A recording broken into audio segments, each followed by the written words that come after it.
Hi. So the documentary for me, I mean, we all grew up with Judy Blume's books. What I important didn't.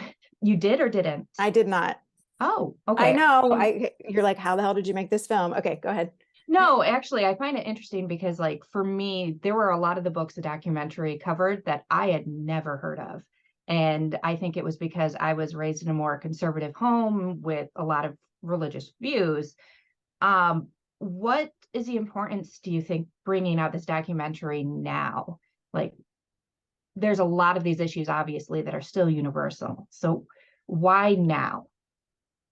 Well, when we started the film, we could never have predicted the extreme ways that book banning has come just rushing back into public discourse and how, I mean, we are infuriated with the current state of censorship for children's books. Now, I mean, sorry, let me say, give me 1 second. I just had a little brain moment because we just got off I think what might have been a live radio interview. So give me a second. Um, what's different today about book banning? Well, there are a couple of things. One is that it's politicized and it's legislated. So before it was small groups of parents challenging books in their communities, at their schools, at their public libraries. So it was before social media, before they could find each other, and these huge, groups of conservative moms were getting together and trying to ban books across the country. But now we also have state legislatures and governors getting involved in trying to tell our kids what they can and cannot read, and pulling books off the shelves.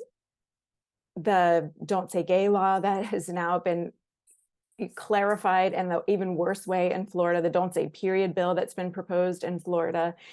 The need for all kids to see themselves in a story reflected back to them in a book is stronger than ever. And the books that are most often being challenged are books by Black and Brown authors and books by queer and trans authors. And they're being banned in the places where the kids need them most, because they would have no other way of being exposed to, there might not be another trans kid in their classroom. There might not be another person of color in their classroom. And those books would be so helpful to affirm their worldview, and then for other kids to get a window into a perspective they wouldn't have if they didn't get introduced to them through a book. I think I answered your question. Now I can't even remember if it was about. Yes, you did. Thank Okay. you. Great, thank you. Next is Ashley Sanders from Ashley and Company. Hi, Leah. It's nice to meet Hey, you. so nice Thank to meet you. you too. Thank you for time for taking. Ugh, I had a brain fart too. Yeah, that's all right. We're all allowed to brain fart all through this. All right. Permission. All right, cool. Thank you for taking time to speak with us today. So I grew up reading Judy Blume. What was it like working with her? Did you learn anything surprising about her or her story along the way that just kind of blew your mind? Yes. A few things actually, but I think one of the most touching parts of Judy's story is the depth of her connection to her readers that you can see through the letters that kids sent to her and the letters that she sent back. I mean, all authors who write for kids get fan mail from kids. What's different is that the letters that Judy received were kids pouring their hearts out to her about everything. They felt like she was the only adult that could understand them. No one else in their life could they talk about these really private things with, but Judy Blume would somehow understand. So kids reached out to her about everything from, problems with their friends or their family or their teachers to really serious issues they were having at home, eating disorders, depression, suicidal thoughts, sexual abuse, incest. And Judy wrote back when she received a letter from a child who was really in pain and who really needed support. She wrote back, and some of them she corresponded with for decades. So getting to know two of the women that wrote to Judy from the time they were young girls through today, that was one of the most unexpected and extraordinary parts of making this film. It was very touching. Thank you. Mm-hmm. Great. Jana Seitzer from Whiskey and Sunshine. Good morning, Leah. Thank you so much for taking time to chat with us. So you touched a bit on the book banning stuff, which obviously is highly relevant and important. But as a fan of Judy Blume and having grown up with books like Margaret and Forever, the inclusion of the material and the stories from those books feels highly relevant still in 2023. But why did you think it was important to include those two books in particular? I'm really sorry, but can you tell me which two books that you just referenced again? So Dear God, It's Me, Margaret, and then Forever. Okay, thank you. Well, we always wanted the film to be a coming of age story of Judy as a writer, but also of the characters within Judy's books and of her readers. So we wanted to choose books that reflected different parts of a human life. So we wanted a book that would, represent childhood, a book that would represent that time of being on the cusp of adolescence. That's Are You There, God? It's Me, Margaret, which is Judy's sweet spot, the cusp. A book about adolescence. Deanie and Forever are both sort of in that category, and then books that had robust adult characters that Judy wrote when she was more developed as a writer and sort of delved into the more adult experience. Excuse me. But so it's crazy that in Florida that there's a bill before the state legislature that kids in elementary school cannot learn about their bodies, cannot talk about their bodies, cannot learn about health education, sex education. Is outrageous to think that Judy wrote Are You There, God? It's Me, Margaret in 1970, more than 50 years ago, when it was seen as controversial. Okay, you can sort of accept that was controversial 50 years ago, but to think that kids are not going to be able to talk about their own bodies, something that's very natural and normal and happens to 50% of the population, having your period, it is outrageous. And I think Are You There, God? It's Me, Margaret changed her life forever, because that was the book that brought her first readers, her first letters.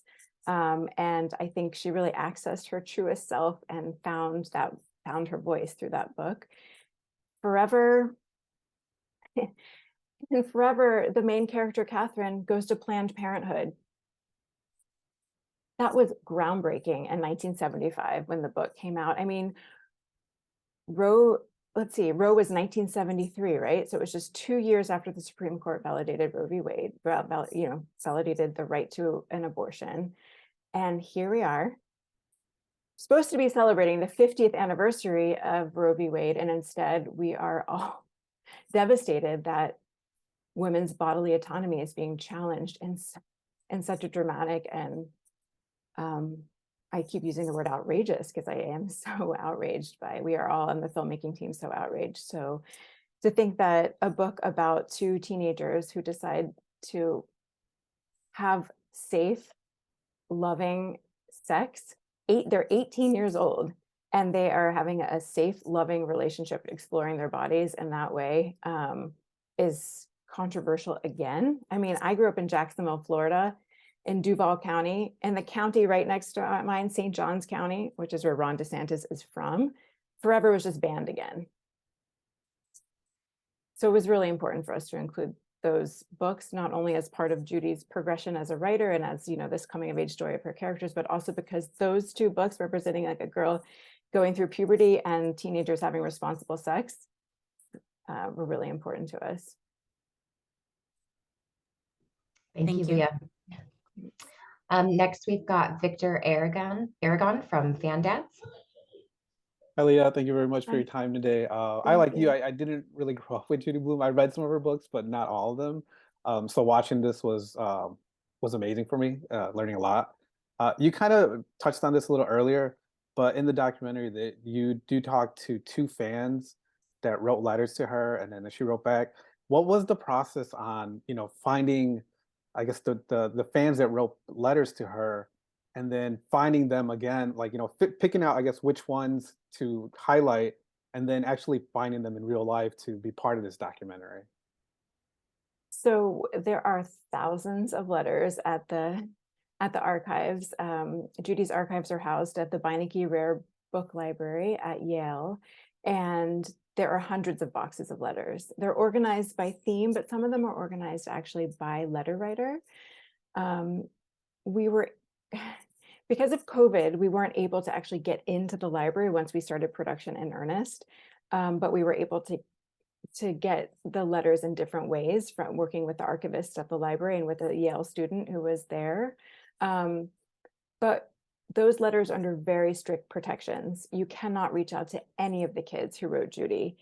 Judy and George, her husband, have made sure that no researcher who goes into the Yale Library can reach out to any of those kids. So from the beginning, Davina and I, and I'm so sorry Davina can't be here. This project is her baby. She came up with the idea. So I always feel a little strange doing the interview alone. But Davina and I asked Judy, do you think, we had heard that she kept up with some of them for decades, and we asked her, do you think you could introduce us to any of the letter writers who you are still in touch with, who first reached out to you when they were kids? And she thought of Lori and Karen. I mean, I think there are a few or several others, but those are the two that she thought of, and she reached out to them and she told them about the documentary, and she asked, would you be willing to share your story with these two filmmakers? I think we in a sort of let's see, what am I trying to say? We started talking to them over Zoom a few times before we brought them in for an interview. With Karen, it was actually several times. We wanted to try to build a relationship with them before we brought them in for the interview. I mean, they sent those letters to Judy thinking that no one else in the world would ever see those letters, and thinking that they would never have to see those letters again either. That's part of the beauty of sending someone a letter, right? It's not like an email that you have saved in your sent box, and it's not like an email that can get forwarded out to the world. It was this like beautiful, vulnerable moment of sharing with pen on paper your deepest thoughts and feelings and sending them out to this author. So they were seeing their letters again for the first time in almost 50 years, 40 years, 30 years. That's kind of a crazy thing, to be transported back to that kid that you were who reached out to Judy, and especially, you know, for Karen, who had been through something so traumatic. So we spent a lot of time with her before and after the interview to make sure that she was well supported and going through this process of sort of uncovering the trauma that she had been through, and then sharing her story publicly for the first time. Thanks, Leah. Thank you. Then, excuse me, next up is Kathy Kopcut from Bel Air Mommy. Good morning. Thank you so much for being here. So it was never just about the book, and it's also about the people who experienced them and how they experienced them and their own coming of age. Judy's books are extremely relatable. So I wanted to, especially to a lot of different people, what have you learned about the people, and as well as what Judy meant to them? I know. Judy, I think Judy Blume represents everyone's childhood. She says that when fans come into the store, you know, women who read her as young girls or adolescent girls come into the store, they immediately start to weep. And she has a box of tissues by the checkout, because she knows that the tears are just going to start flowing when they meet her. I think she felt, to so many young readers, like she understood exactly what they were thinking. It's like Lori Kim says in her letter, how do you know all our little secrets? That was in that very first letter that Lori wrote to Judy when she was 9, by the way. She was so precocious that she was a brilliant writer, even as a 9-year-old. But it was that feeling of, here is an adult who knows exactly what I'm thinking and feeling. And here are characters going through exactly what I've gone through, and they're not afraid to express it. I think that was so validating for so many kids who felt like no other adult was listening to them or understanding what they were going through.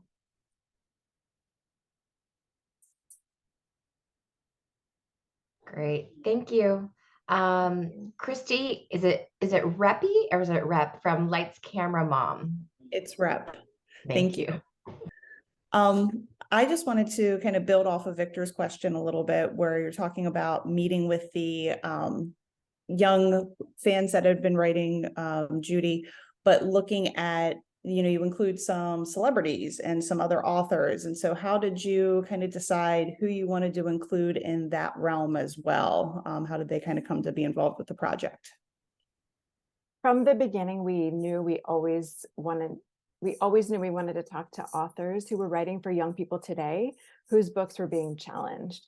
So even though, when we started the project in 2020, book banning hadn't reached the frenzy that it's at now, we had still been tracking the American Library Association's banned books list. And we knew that at the top of the list were books, about gender, sexuality, books by queer and trans authors, and books by brown and Black authors. So we always wanted to talk to Jason Reynolds and Alex Gino and Jacqueline Woodson, and we were so honored that they were willing to share their perspectives in the film. And we also wanted to talk to women who were writers and actors creating female protagonists who were groundbreaking in their own way, who are sort of taking that honest portrayal of girls and women's sexuality and validation of women's sexual pleasure and desire and pushing it to the extreme, or not to the extreme, but just pushing it a bit further. So, Lena Dunham, who created such imperfect characters in Girls, feels like she was totally inspired by the imperfect characters in Judy Blume's novels. And Anna Konkle, who wrote and starred in Pen 15, which, takes you back to the most awkward experiences of 7th grade. Says she was inspired by Judy Blume's writing.